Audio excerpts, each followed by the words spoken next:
Ako po si Villamor Diasta, operator po ng SM City dito po sa Cebu branch. So nagamit po ito ng 7 araw na may total po na 40 meters. Ito po ang printer head area.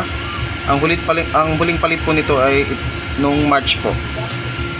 Ito naman po ang capping na may 90% good condition pa po ito. So head clean po. So nozzle test po.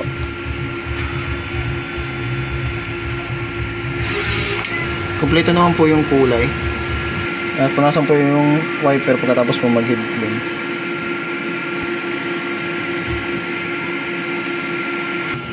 Nasa tamang level naman po itong ink tank system ko po. Ito po ang waste tank ko. Ang huling dispose ko nito last 2 weeks po.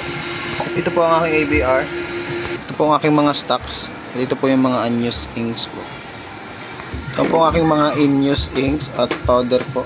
Pati cleaning solution. At ito naman po yung mga stocks ko po ng DTF.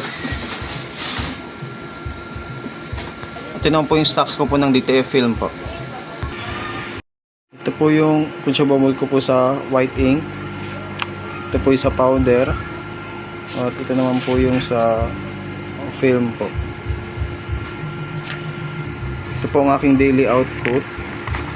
Ayan po. At ito naman po yung aking daily checklist po. Ayan po. Update po sila.